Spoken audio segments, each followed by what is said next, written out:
Assalamualaikum warahmatullahi taala wabarakatuh. A'udzu billahi minasyaitonir rajim. Bismillahirrahmanirrahim. Alhamdulillahi rabbil alamin. Wassalatu wassalamu ala al-habibil mustafa sayyidina wa maulana Muhammadinil karim wa ala alihi wa itratihi wa ashabihi ajma'in. Ashhadu an la ilaha illallah wahdahu la syarika lah. وأشهد أن حبيبنا وسيدنا ومولانا محمدا عبده ورسوله وصفيه من خلقه وحبيبه أدى الأمانة وبلغ الرسالة ونصح الأمة وكشف الله به الغمة اللهم صل وسلم وزد وبارك على الحبيب المصطفى سيدنا ومولانا محمد رسول الله وعلى آله وعترته وأصحابه ومن والاه أما بعد. Alhamdulillah, kita bersyukur kepada Allah Subhanahu Wa Taala dengan keizinan daripada Allah. Sempat saya sampai pukul 7 tadi. Alhamdulillah sempat sampai dan dapat kita bersama-sama dalam majlis pembacaan kitab Safinatun Najah bima yajibu 'alal 'abdi li maulah. Semoga Allah Subhanahu Wa Taala memberkati pengarang kitab ini, iaitu Fadilatul Syekh Salim Ibn Abdullah Ibn Sa'd Ibn Abdullah Ibn Sumair Al-Hadrami Al-Syafi'i. Dan semoga Allah merahmati para guru beliau, para murid beliau dan seluruh yang mengambil manfaat daripada kitab ini, sama ada membacanya, menghuraikannya, menelaahnya, menyebarkannya, dan siapa saja yang mendapat manfaat daripada kitab ini, moga-moga kesemuanya mendapat rahmat daripada Allah Subhanahu Wa Taala. Allahumma amin.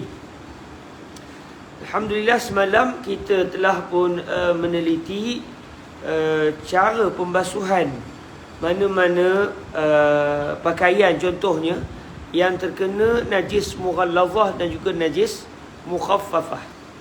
Dan semalam kita tak sempat untuk melihat perbahasan tentang cara membersihkan pakaian contohnya atau sebagainya yang terkena najis mutawassitah. Dan najis mutawassitah adalah apa sahaja najis yang bukan anjing nabawi dan yang bukan anak-anak anjing nabawi, dan juga bukan air kencing kanak-kanak lelaki yang belum mencapai usia 2 tahun. Dalam masa yang sama, bayi yang kurang daripada 2 tahun itu tak makan sesuatu pun yang mengenyangkan, melainkan hanya susu. Jadi najis mutawassitah adalah selain daripada najis mughallazah dan juga najis mukhaffafah. Selain daripada najis mughallazah dan mukhaffafah, maka ia adalah najis mutawassitah. Bila bicara tentang najis mutawassitah, maka di dalam kitab ini didatangkan berkait dengan najis mutawassitah ini terbahagi kepada 2, iaitu ainiyah dan juga hukmiyah. Baik, kita baca sedikit matan kitab ini yang semalam kita telah membacanya. Cuma kita belum sempat untuk meneliti dan menghuraikannya, iaitu di muka surat yang ke-48. Kata Syekh Salim Ibn Abdullah Ibn Sa'd Ibn Abdullah Ibn Sumair Al-Hadrami radhiyallahu ta'ala anhu wa ardah, wa nafa'ana Allahu bi'ulumihi wa ulumi masyayikhihi wa talamidatihi wa qurra'i Safinatin Najah bima yajibu 'alal 'abdi li maulah wa sa'iri musannafatihi wa syurrahiha. Allahumma amin. Qala rahimahullahu 'azza wa jalla: wal mutawassitatu tanqasimu ila qismain, ainiyatin wa hukmiyatin. Al-ainiyatu allati laha lawnun wa rihun wa ta'mun, fala budda min izalati lawniha wa rihiha wa ta'miha. Wal hukmiyah allati la lawna wa la riha wa la ta'ma laha yakfika jaryul ma'i 'alayha. Kita lihat terjemahannya di muka surat yang ke-49, iaitu di bahagian yang ketiga, iaitu najis mutawassitah perlu terbahagi kepada 2 bahagian. Ini kita akan meneliti perbahasan ini insya-Allah Subhanahu Wa Taala. najis mutawassitah pula terbahagi kepada dua bahagian, ainiyah dan hukmiyah. Ainiyah maknanya najis itu kita nampak, masih ada zatnya. Manakala hukmiyah pula adalah sesuatu perkara yang terkena najis mutawassitah, tetapi ain najis itu sudah tiada. Dalam masa yang sama, benda yang terkena najis mutawassitah itu sudah kering. Najis itu sudah kering, sehingga tidak ada sebarang kesan. Macam kalau orang tak tahu, orang kata ini tak ada najis, tapi kita mengetahui dengan yakin bahawa ia bermimpi pergi ke pergi ke sungai, elok berenang, tiba-tiba nak buang air. Biasa dulu awak masa sekolah-sekolah pula. Tiba-tiba tengok ada batu dalam mimpi tu. Dia pun duduk di belakang batu. Selesai. Malam tadi yang dia mimpi tu, okey, malam tadi dia mimpi. Dan dalam mimpi tu dia buang air di tepi sungai. Dia tersedar, dia bukan buang air tepi sungai, dia buang air atas katil dia. Masalahnya dia dibiarkan seluar tu 2-3 hari, dan akhirnya seluar tu kering. Okey, seluar tu kering, tiba-tiba dia bau air, hilang dah bau. Bau pun tak ada, warna pun elok je. Seluar warna putih pula tu. Sekolah-sekolah dulu, sekolah agama, seluar warna putih. Seluar elok putih. Ada orang basuh ke? Dia pun dah mula rasa syak. Dia pun terpaksa rasa sikit. Dia pun rasa, elok je tawar. Macam tu. Tetapi dia tahu yang seluar dia itu belum lagi dibasuh. Maknanya najis masih ada, tetapi sudah kering. Maka ketika itu, baju ataupun dalam contoh tadi tu, seluar itu adalah terkena najis hukmiyah. Secara ain, secara mata, secara jasad, jirim tak nampak najis dah. Tetapi secara hukum, seluar tadi masih bernajis.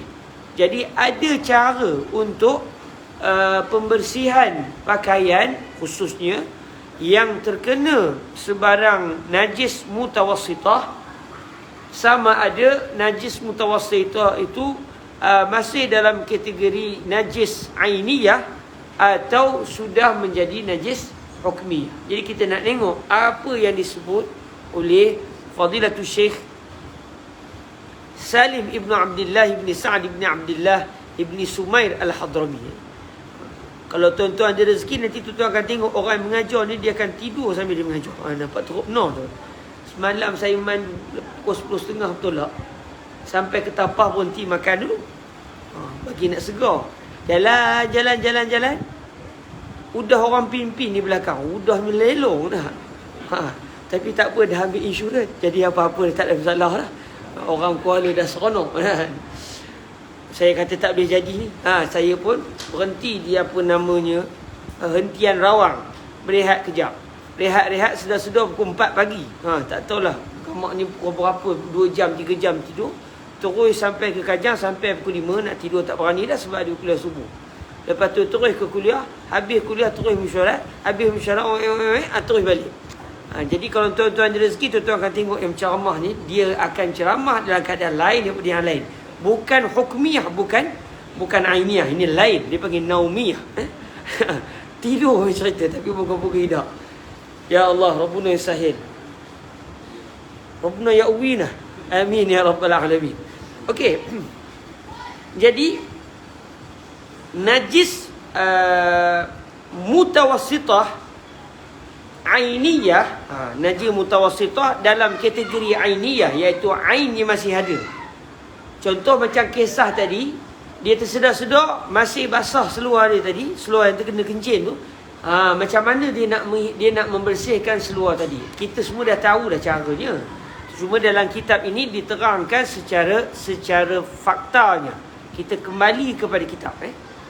Najis mutawassitah ainiyah ialah najis yang mempunyai warna, bau dan rasa. Masih ada.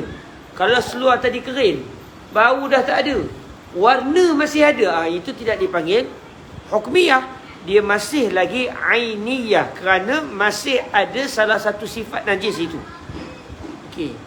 Kemudian kata Al-Imam Al-Syeikh Salim, maka cara menyucikan sesuatu yang terkena najis mutawassitah ainiyah adalah mesti dihilangkan warnanya, baunya dan rasanya.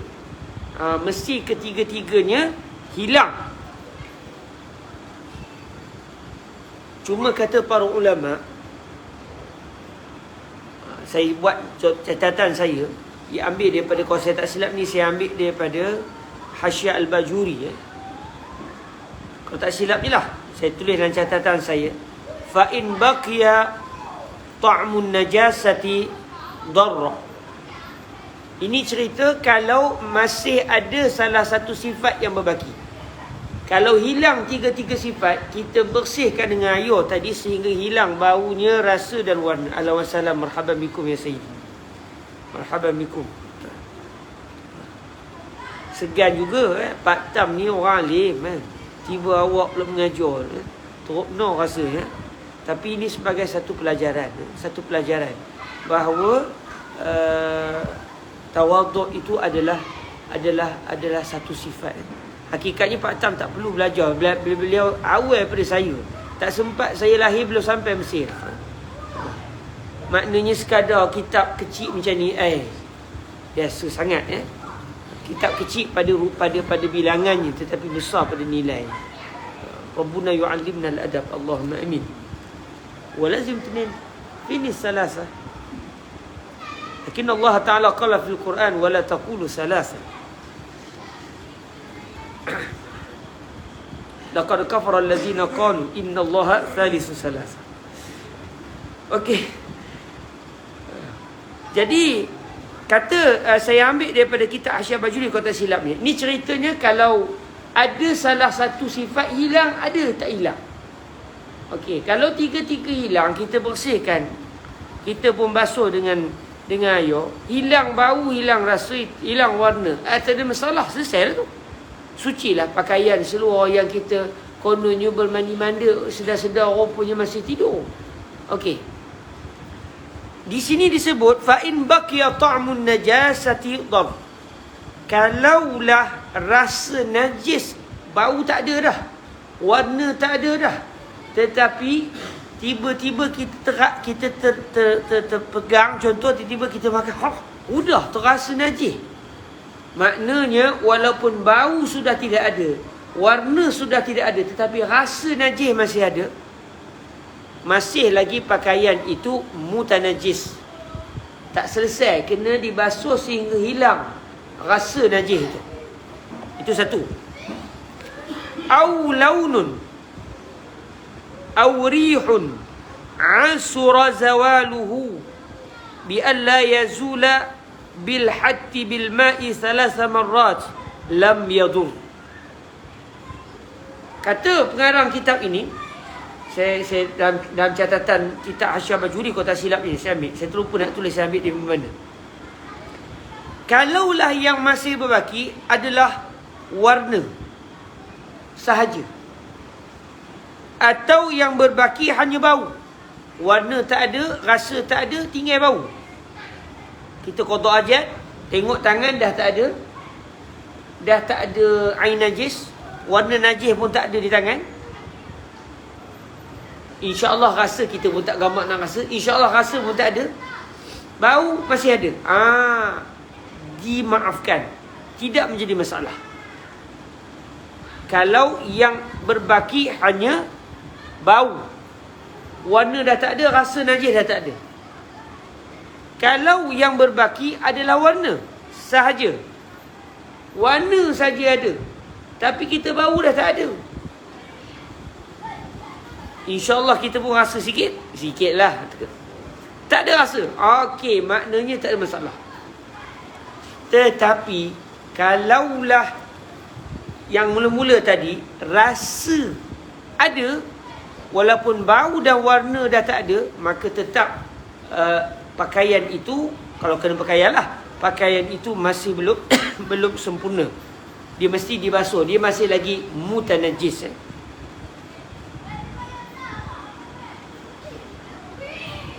Sini saya sebut lagi dalam catatan, wa in baqiya launun najasati wa rihuha ma'an.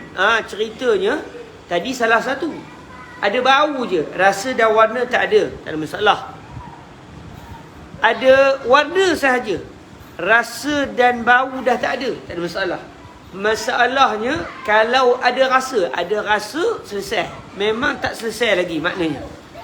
Walaupun bau dan warna dah tak ada, tapi kalau rasa najis masih ada, kita dah elok basuh tu, kita pun kering, kita pun sidai masuk, lepas tu kita pun nak makan, kita kata tak apalah, tadi dah basuh, kita dah basuh tangan. Masa kita makan air, kenapa payau semacam tangan? Maknanya najis tu masih ada rasa, sehingga melekat masih di tangan kita. Maknanya ketika itu tidak selesai dan tidak sempurna pembasuhan tadi, masih lagi pakaian itu mutanajis. Ditimbulkan sini, wa in baqiya launun najasati wa rihuha ma'an fi ma'allin wahidin min najasatin wahidah yajibu zawaluhuma. Kalaulah bau dan warna masih ada, walaupun rasa dah tak ada, kena dihilangkan kedua-duanya. Kalau kita pun hilang, tinggal satu, okey, selesai. Maknanya kalau masih ada bau dan warna, bau, bau hancin lagi, warna, kuning lagi, tak payah kata insyaAllah kot. Tak ada insyaAllah, basuh lagi. Sehinggalah hilang salah satu sekurang-kurang. Akhirnya bau dah tak ada, tapi masih lagi kuning, tak ada masalah. Ketika itu sudah tidak menjadi masalah. Cuma di sini sebut illa in ta'azzara zawaluhuma bi alla yazula illa bil qat'i. Melainkan kalau kita dah cuba nak menghilangkan bau najis dan warna najis tadi, berulang kali kita cuba, corah hayo, gosok, tidak juga mahu hilang. Sampai kita kata ada kalau macam ni, udah letak kelorok pun tak mau hilang juga. Dahsyat no dia hari tu. Nampak gaya ni kena gunting ni, atau kena kikis dengan pisau, baru hilang. Kalau sampai tahap tu dah tak perlu dah. Maknanya ketika itu ada keuzuran. Tak apalah, bau dan warna masih ada, istilahnya setelah kita berhempah pula masih juga kekal warna dan juga bau, sudah dimaafkan. Maknanya kesimpulan cerita kita ni, kalau rasa ada saja, dah, maknanya masih bernajis. Kalau warna saja yang tinggal, bau dan rasa dah tak ada masalah. Kalau warna saja yang tinggal. Kalau yang tinggal hanyalah bau, rasa dah tak ada, warna dah tak ada masalah. Kalau yang tinggal adalah warna dan bau secara bersama, bau pun ada, warna pun ada, tak boleh, tak selesai lagi, kena bersihkan lagi sehingga hilang sekurang-kurangnya salah satu. Kalau hilang dua-dua lagi baguslah. Kalau udah ditonyoh, digosok, tak mahu juga hilang bau dan rasanya, bau dan warnanya, ketika itu sudah dimaafkan. Jadi maknanya kita fahamlah apa maksud pengarang. Maka cara menyucikan sesuatu yang terkena najis mutawassithah ainiyah adalah mesti dihilangkan warnanya, baunya dan rasanya. Itu secara asasnya. Sepatutnya kena begitu. Timbul masalah, Ustaz, awak udah gonyol tapi bau lagi lah Ustaz. Okey, tak ada masalah. Bau saja. Bau saja. Warna tak ada, rasa tak ada. Okey, tak ada masalah. Ustaz, warna ada lagi tapi bau dah tak ada, rasa pun dah tak ada. Ketika itu tak ada masalah. Ustaz, ada rasa, memang ada masalah. Ustaz, ada bau dan warna serentak, ada masalah lagi. Jadi itu perincian yang disebutkan oleh para ulama kita dalam kitab-kitab fiqh mazhab al-Imam Asy-Syafi'i. Itu najis mutawassithah yang berstatus ainiyah. Apa dia najis mutawassithah ainiyah? Iaitu najis selain daripada anjing dan babi, najis yang bukan air kencing budak yang umur 2 tahun tu, yang kurang umur 2 tahun tu, Dalam masa yang sama, masih ada salah satu sifatnya. Sama ada bau atau rasa atau warna. Lawan kepada ainiyah adalah hukmiyah. Mai secara hukum saja kita mengiktibar ia ada najis. Contoh tadi, sahabat kita yang bermimpi itu, mimpi pergi ke Teluk Senangin tu, dia pun seronok. Dia kata masa ni lah peluang. Air laut 2 kolah lebih. Dia pun hentam dalam mimpi dia. Sedar-sedar Allah bukan di Teluk Senangin, di puncak Bougainvillea rupanya.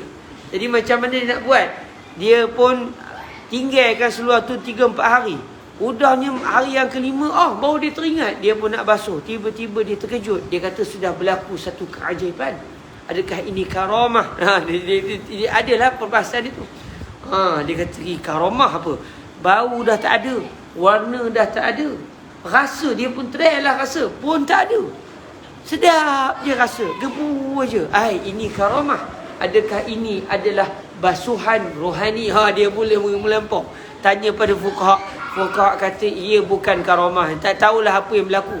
Tetapi masalahnya pakaian itu masih dianggap bernajis. Cuma apabila sudah hilang bau, rasa dan warna, dia berada pada status najis hukmiyah. Jadi di sini disebut najis mutawassitah hukmiyah ialah najis yang tidak mempunyai warna, tidak mempunyai bau dan tidak mempunyai rasa. Maknanya tiga-tiga tak ada. Barulah ia dinamakan hukmiyah. Kalau salah satu masih ada, atau 2 daripada 3 sifat masih ada, atau ketiga-tiganya ada, bau pun ada, warna pun ada, rasa pun ada, dia tidak dipanggil hukmiyah, dia dipanggil ainiyah. Di sini disebut, maka untuk menyucikan sesuatu yang terkena najis mutawassitah hukmiyah, memadai untuk kamu apabila berlaku pengaliran air ke atas sesuatu yang terkena najis mutawassitah hukmiyah. Sebab dia dah tak ada bau, tak ada rasa, dah tak ada warna. Pun begitu, kita masih lagi mengiktibar pakaian itu masih bernajis secara hukminya, secara hukumnya. Jadi cara nak menyucikan macam mana? Contoh seluar kawan yang bermimpi berenang-renang di Teluk Senangin itu, dia ambil air segayung contoh, dia corah je, sekali corah selesai. Kan syarat mesti hilang bau rasa warna. Tak sempat corah air dah hilang bau rasa dan warna, nak buat nunggu apa lagi? Cukup dengan sekali kita corah air di atas pakaian tersebut, selesai. Sekali saja. Tapi kalau dia rasa nak 3 kali, ahsan, bagus. Hatta kalau najis yang hukmiyah pun, dengan sekali curah, kalau hilang najis, selesai. Menghilangkan najis mutawassitah ainiyah tak disyaratkan dengan 3 kali curah. Sekali curah pun, kalau hilang najis, hilang bau rasa dan warna, selesai. Cuma kalau kita beristinja menggunakan batu, yang telah kita belajar dah sebelum ni tak?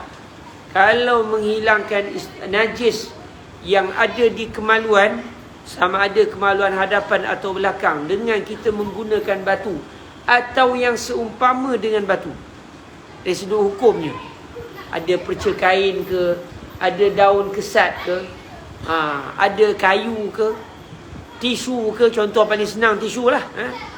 Biasa orang naik kapal terbang memang itulah antara bendanya.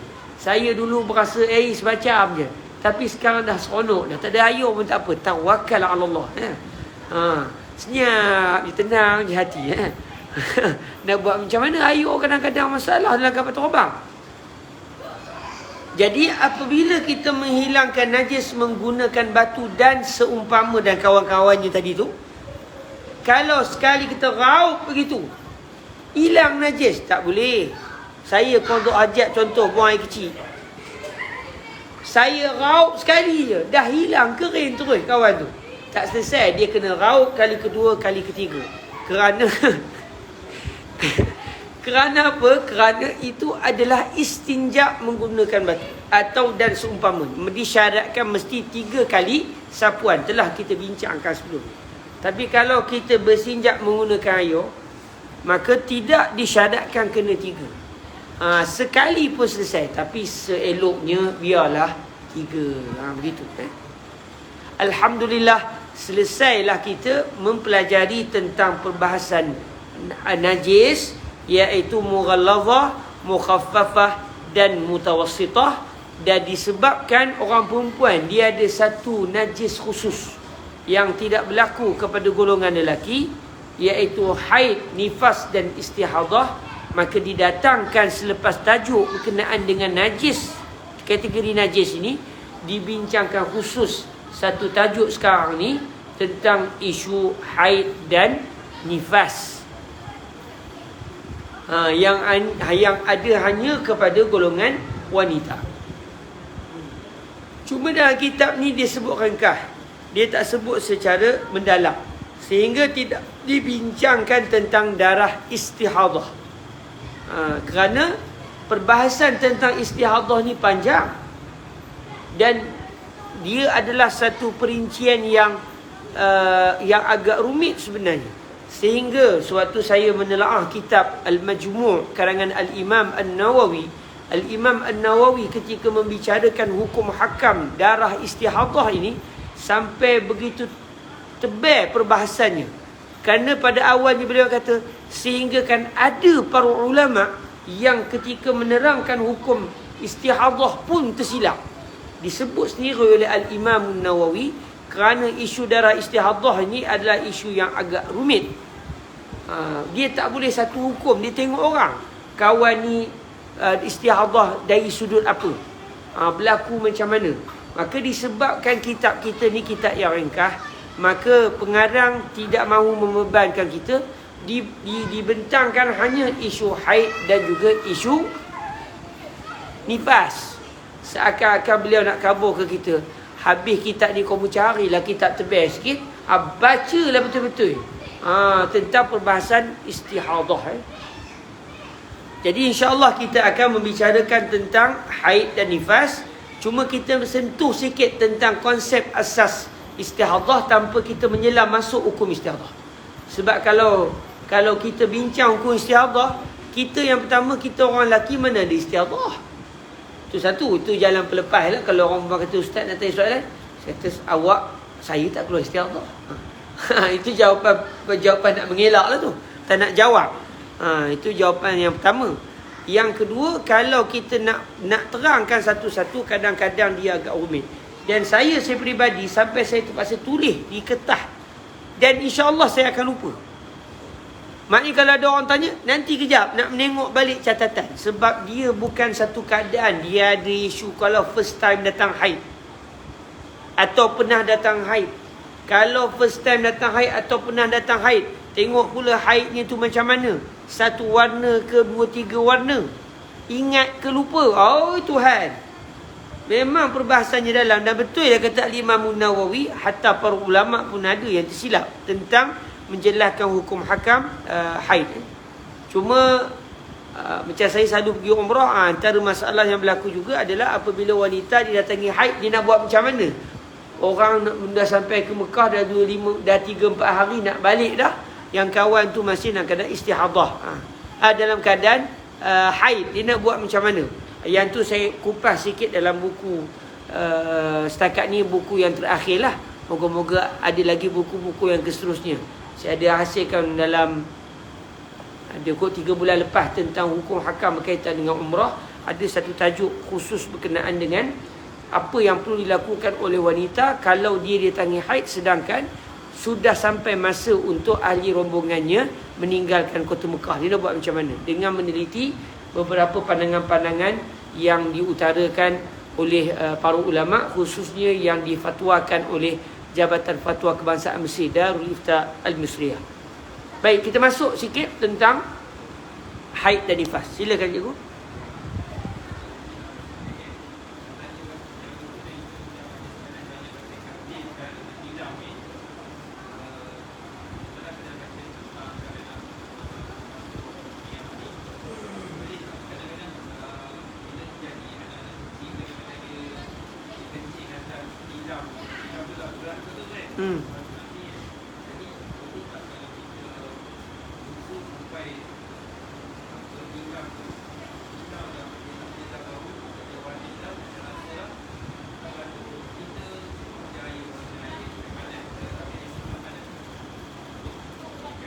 Ha.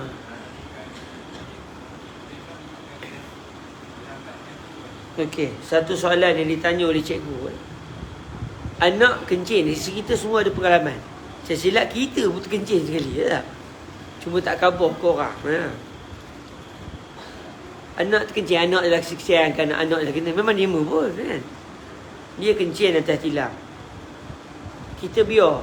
Adakah berdosa? Tak berdosa. Kita biar sampai kering. Tak berdosa. Sebab kita bukan nak semayang atas tilam tu. Lain kalau kita nak semayang atas tilam tu. Maka kita kena pastikan tempat solat kita bersih. Kita tak nak semayang atas tilam. Kita nak tidur je. Tak ada masalah. Tak disyaratkan kena bersihkan tempat tidur. Sebab kita bukan nak solat di situ. Kita pun biar tak nak basuh. Tak lalu aku dengan beratnya lagi nyentuh kan. Kita biar. Biar punya biar akhirnya udah baik pernah berlaku. Saya pun pernah udah tak ada. Bau pun tak ada, rasa pun tak ada, warna pun tak ada. Macam mana? Dia sudah bertukar status kepada najis hukmiyah. Wajib basuh? Tak wajib juga. Sebab kita bukan nak solat dan kita tidaklah mahu menjadikan tilam itu pakaian kita. Atau kita nak tanggung tilam tu masa sembahyang. Ya tak? Kita rasa tak sedap hati. Kita kalau boleh dalam rumah kita tak ada benda yang najis. Kita nak basuh. Okey, tak ada masalah. Jadi apabila tilam itu sudah kering, sudah tak ada bau, rasa dan warna najis di tilam tersebut, maka kawasan itu dianggap sebagai hukmiyah. Jadi cara dia macam mana? Sekali corah saja. Sekali corah saja. Dan cuma masalah apa namanya, dia masuk ke dalam. Itu satu masalah. Kalau tilam yang tebal tu dia masuk ke dalam. Dia masuk ke dalam. Jadi bila masuk ke dalam, nanti dia menitik pula daripada celah sana. Tapi dari sudut itu tidak menjadi masalah. Kerana apa? Kerana sudah hilang bau, rasa dan warna. Kita corah sekali, mari selesai. Cuma air yang menitik itu adalah air musta'mal.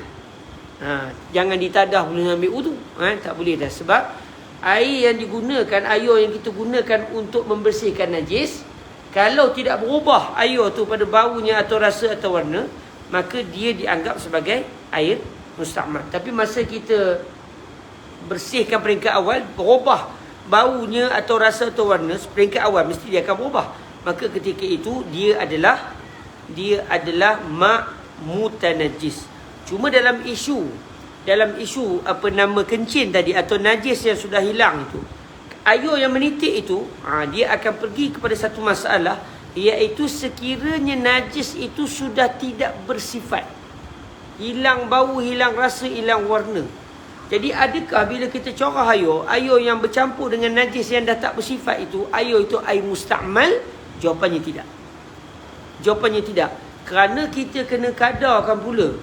Najis itu kalaulah berapa banyak agak-agak kadar najis. Kemudian kita kena agak-agak. Kalaulah najis itu masih pada keadaan asal dia, berubah tak air yang kita corah peringkat awal tu? Mesti berubah. Maka peringkat awal air yang menitih itu adalah ma'un mutanajjis. Tapi bila kita corah lama sikit, air yang turun selepas itu insya-Allah sudah air musta'mal. Itu perinciannya lah. Kalau kita nak basuh juga tilam. Tapi kalau kita corah lama-lama, insya-Allah selesai lah, tak ada masalah. Kalau berasa tak lalu, biar je lah.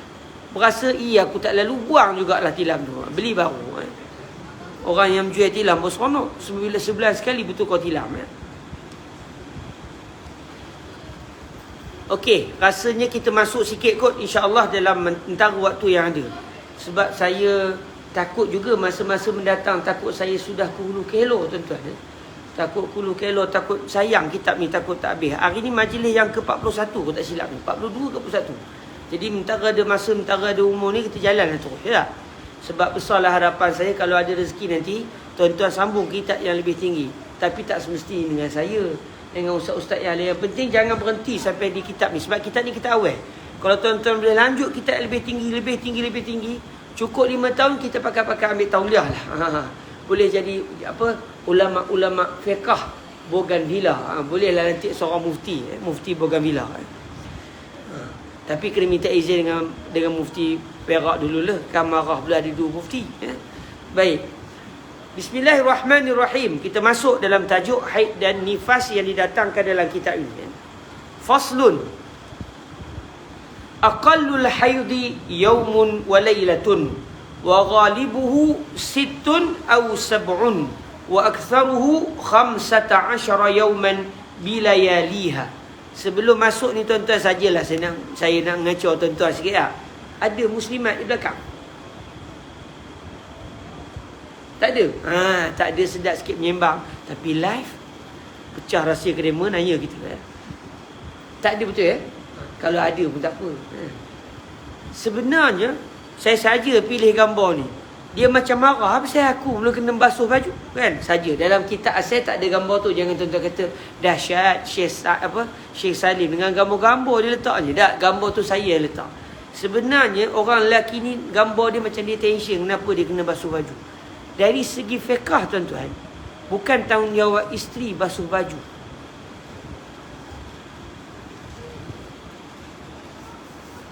Pahit untuk disebut. Kalau tahu kelema naya gitu kan. Tapi secara hukumnya tuan-tuan, tanggungjawab isteri bukan membasuh baju suami, bukan gosok baju suami, bukan sediakan makan untuk suami. Sajalah tengah-tengah panas isu apa. Macam-macam lah. Pagi tadi saya kuliah subuh, kebetulannya apa namanya, Datuk apa azan dulu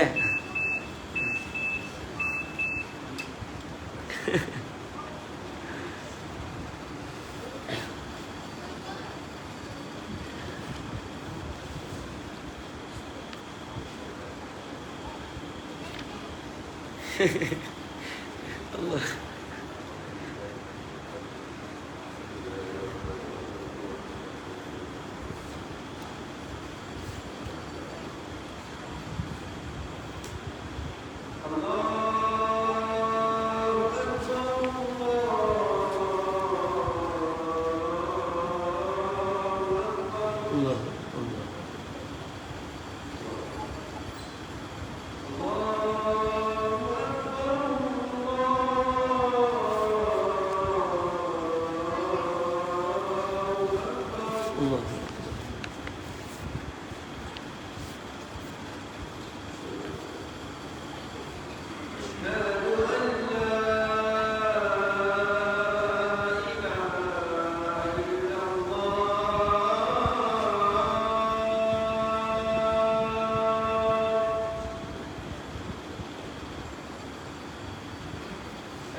Baik tuan-tuan yang dirahmati Allah Subhanahu Wa Taala. Ada pagi tadi tu lucu juga tapi tak apalah. Khair insya-Allah. Tapi secara hukumnya tuan-tuan, orang perempuan dia tak diwajibkan masak untuk kita, basuh baju untuk kita. Maknanya kalau kita kata ambil baju ni basuh, dia tak nak basuh. Kata-kata awak ni nusyus ke tak? Dia tak nusyus. Saya kata basuh, kita menengking. Dia kata saya tak nak basuh bang. Berdosa ke wanita itu? Tidak. Dia tak wajib untuk buat apa saja. Yang wajib apa? Bang, makanan apa pagi ni mana? Awak masak saya tak diminta untuk masak sini. Yang pasti yang saya yang diwajibkan abang kena sediakan makanan untuk saya. Dalam kitab fiqh disebut kalau wanita yang kita kahwin itu dia biasa masak sendiri, kita sediakan bahan-bahan asas. Dia masaklah untuk dia. Dia masak. Kita pun dah tahu sedapnya bau. Minta maaf bang, saya masak untuk saya seorang tu. Oh, perit hati. Dia pun cepat-cepat habiskan. Dia takut kita mengambil. Dosa ke dia? Tidak. Bahkan dalam kitab fiqh disebut sekiranya wanita itu yang kita kahwini itu dia memang tak biasa masak. Dia jenis orang kaya. Semuanya orang gaji buat. Kebetulan jatuh hati dengan kita, kita pun jatuh hati dengan dia. Maka wajib ke atas suami untuk masak kepada isteri itu. Kelontang-kelonteng pagi lepas subuh. Orang kata kenapa? Nak siapkan makanan untuk isteri. Hai, kenapa? Dia memang daripada kecil tidak pernah memegang dapur dapur ni. Anak raja. Contoh. Kalau kita tak sempat, wajib kita sediakan pembantu rumah untuk masakkan kepada isteri kita. Itu maknanya Allah betapanya wanita itu begitu sekali dimuliakan oleh Allah. Kalau kita bandingkan dengan macam mana keadaan wanita pada zaman jahiliah, Allahu Akbar. Sian tuan-tuan, wanita pada zaman jahiliah kalau mati suaminya, udahlah dia tak boleh kahwin dengan orang lain lepas tahun baru boleh. Setahun dia tidak boleh mandi tuan-tuan. Kononnya berkabung naya ke orang tu. Setahun tak boleh mandi, tak boleh kerat rambut, tak boleh buat apa. Kononnya kecintaan lidah. Habis kalau lelaki mati bini tak boleh begitu zaman jahiliah. Begitulah hinanya wanita pada pandangan mereka. Sehingga wanita kalau contoh suami meninggal, antara harta yang boleh diwarisi adalah wanita. Suami meninggal, tinggalkan harta. Antaranya apa? Bini. Bini boleh diagih-agihkan. Okey, ni siapa anak? Ya Allah, begitu sekali. Tapi pada dalam Islam diangkat martabat wanita. Sebab tu bila orang dalam gambar ni dia kata, mak, saya nak kena basuh. Tak, memang kita yang wajib basuh. Tetapi betapa baiknya isteri-isteri kita. Isteri-isteri kita pula. Dia kena tengah live kan. Betapa baiknya. Yalah, sebab kita ramai kan.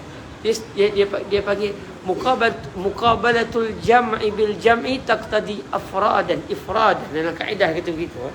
Apabila disebut ramai kerana ramai, maka dia sebenarnya menunjukkan seorang isteri-isteri kita. Sebab saya sebutkan isteri saya, isteri kita, maksudnya kita seorang, ada seorang isteri yang macam tu.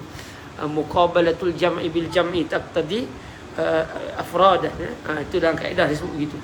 Jadi bila kita sedar begitu, saya sengajalah bawa benda ni. Sebab apa? Sebab kalaulah katakan isteri kita tiba-tiba hari tu tak masak, dia letih, jangan kita naik angin. Sebab kita tahu di mana asalnya. Baiknya isteri kita, mereka melakukan tanggungjawab lebih daripada yang sepatutnya. Cuba kalau kita kena bayar gaji dia. Tuhan, jenuh tu. Tapi begitulah. Itulah dari segi hukumnya. Dan Alhamdulillah, seorang perempuan dia rasa seronok kalau dia boleh basuh baju suami dia. Katakan isteri kita tiba hari tu dia tak larat, pakai je baju kita. Kita lah basuh. Tiba-tiba nak pergi kerja, berkedut lagi. Kenapa tak gosok? Bukan kerja bini, kena gosok baju kita. Tapi baiknya orang rumah kita. Dia kena sebut kau benda gitu. Tengah-tengah panas ni, kita kena bagi sedar sikit. Pagi tadi saya kuliah, tak macam mana boleh sebut. Datuk Ayub Khan ada pula masa tu, kan? Lepas tu saya sebut, saya dah berjanji dengan orang rumah saya. The one and only, kan? Habis kuliah apa semua, Datuk Ayub kata, Ustaz, saya nak khabar aku Ustaz. Saya sepanjang kawan-kawan dengan Ustaz, ini satu-satunya Ustaz yang berjanji. Dia kata, saya kata, kalau lepas ni kena pakat-pakat ramai-ramai sikit berjanji. Musim tengah panas ni, supaya kita meredakan. Iza daqal amru tasa' wa iza tasa'al amru daqa. Mula kita masuk sikit pasal haid ni. Tapi bersalah pula rasa ambil masa tuan-tuan.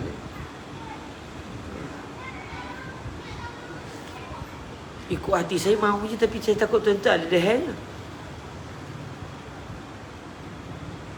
Sikit lah. 5 minit je. Kita baca laju-laju. Baik, kita baca perenggan yang awal tadi. Aqallut tuhri ni kita baca pada pertemuan yang akan datang. Kita baca sikit tentang haid ni.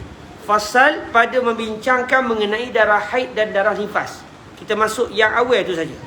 Okey, disebut di sini, sekurang-kurang tempoh masa bagi darah haid. Kita yang ada isteri, kita yang ada anak, yang bakal berkahwin, contoh, semua kena tahu perkara ni. Sekurang-kurangnya kita tahu. Sekurang-kurang tempoh masa bagi darah haid ialah 1 siang dan 1 malam. 1 siang, 1 malam. Saya buat dalam kurungan tambahan saya, iaitu 24 jam.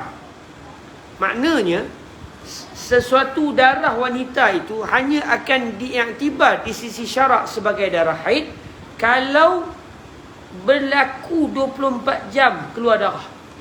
Sama ada memang satu hari itu memang keluar 24 jam keluar, atau hari pertama 2 jam, hari kedua 2 jam, hari ketiga 3 jam. Contoh, dia pun kira sikit, dapat tak 24 jam? Dapat, haid lah itu. Katakan tiap-tiap hari keluar darah, bila datang musim haid dia keluar darah. Tetapi sekejap keluar hari ni, sejam je. Lepas tu tak keluar, besok sejam. Sampai 15 hari contoh. 15 hari semuanya keluar sejam. Jadi berapa tuan-tuan? Berapa jam dia keluar darah? 15 hari keluar darah, tapi masa setiap hari sejam saja. Jadi hanya ada 15 jam. Maknanya tak mencapai piawaian haid, iaitu mesti sekurang-kurang haid mesti 1 siang 1 malam, iaitu 24 jam. Itu satu. Jadi cuma orang perempuan dia keluar tu dia tak sembahyang dah. Sebab kemungkinan besar haid. Cuma katakan 15 hari tiba-tiba tak cukup. Maknanya apa? Rupanya dia tak datang haid hari tu. Yang keluar tak jadi haid, dia panggil damul fasad, darah rosak, darah tak ada apa. Maknanya 15 hari dia tak sembahyang. Apa yang dia kena buat? Dia kena qada 15 hari. Sebab apa? Dia sangkakan haid, tetapi rupanya tidak. Rupanya tidak.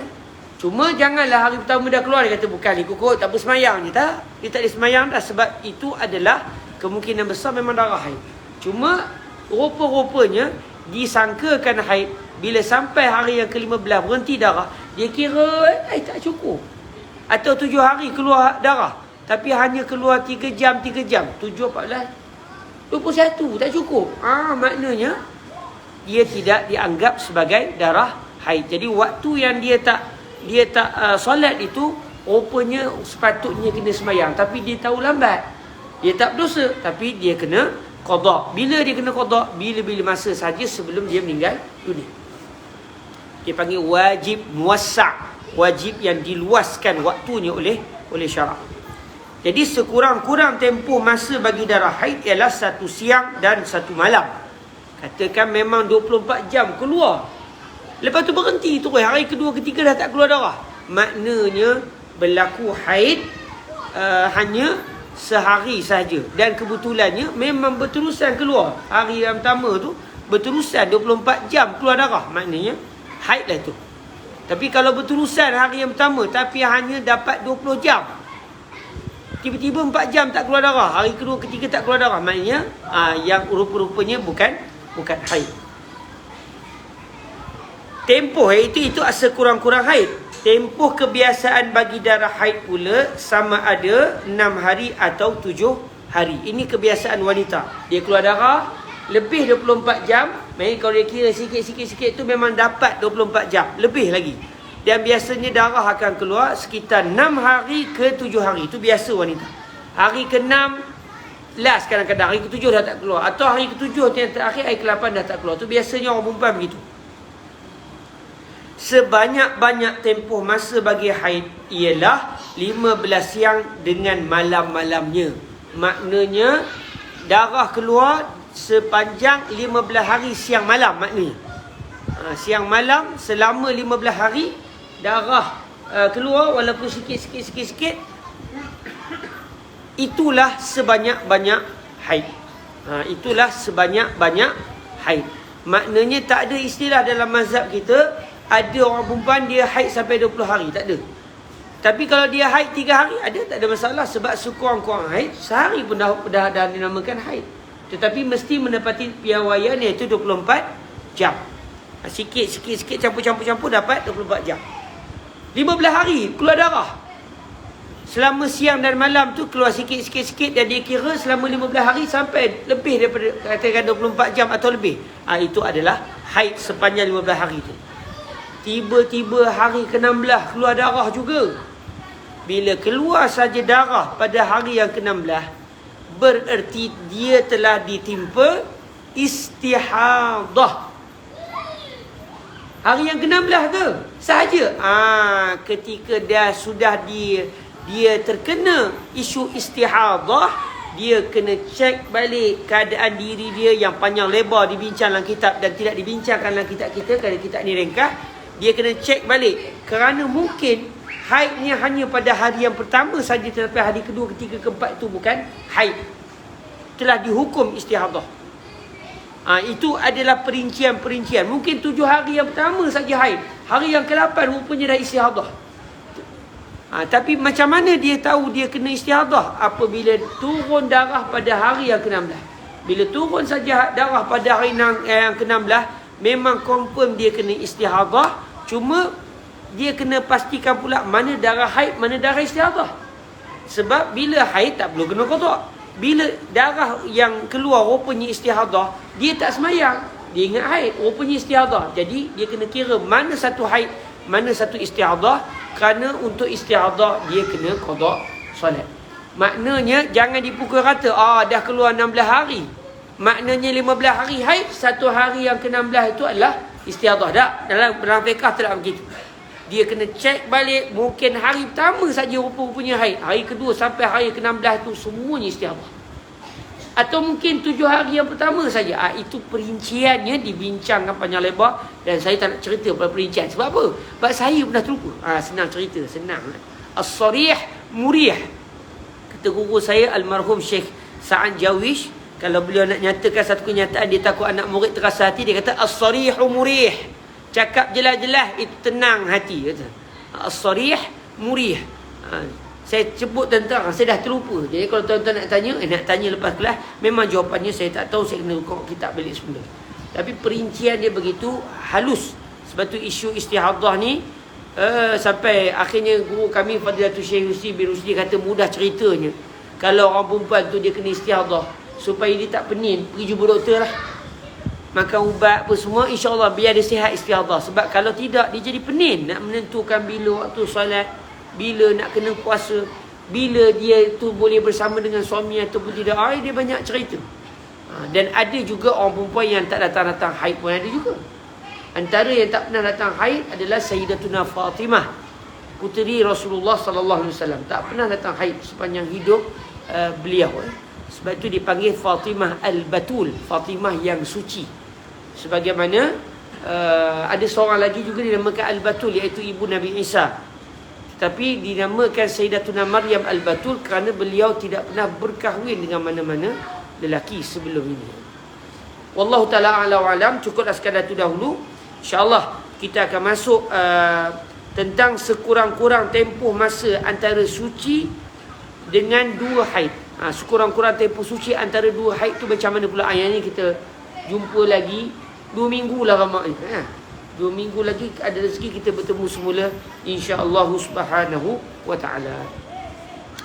Okey, terima kasih. Ada soalan sebelum kita tutup? Alhamdulillah. Moga-moga diberikan kebaikan oleh Allah Subhanahu Wa Taala dan moga Allah memberikan kefahaman kepada kita semua, termasuklah saya. Kadang-kadang belajar fiqh ni terlupa juga. Tapi bagusnya kalau kita terlupa, alhamdulillah Pak Tamada boleh ingatkan, para masyayikh asatizah yang ada boleh tolong ingatkan. Jadi pakat-pakat kita boleh mengingat dan berkongsi bersama biiznillah Subhanahu Wa Taala. Ingat kita punya target 5 tahun lagi pakat-pakat isi borang ahli majlis fatwa Bagaimana insya-Allah biiznillah Subhanahu Wa Taala. Aku qouli hadza wa astaghfirullah li wa lakum. Kita tangguhkan dengan sama-sama kita berselawat ke hadrat kekasih hati kita Nabi Muhammad sallallahu alaihi wa alihi wasallam. Allahumma salli afdala salatin ala as'adi makhluqatika sayyidina Muhammad wa ala alihi wa sahbihi وسلم عدد معلوماتك ومداد كلماتك كلما ذكرك الذاكرون وغفل عن ذكره الغافلون.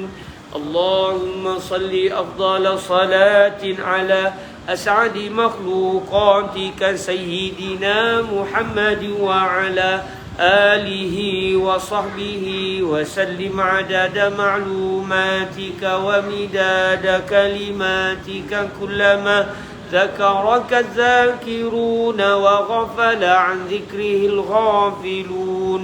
اللهم صل أفضل صلاة على أسعد مخلوقاتك سيدنا محمد وعلى آله وصحبه وسلم عدد معلوماتك ومداد كلماتك كلما ذكرك الذاكرون وغفل عن ذكره الغافلون.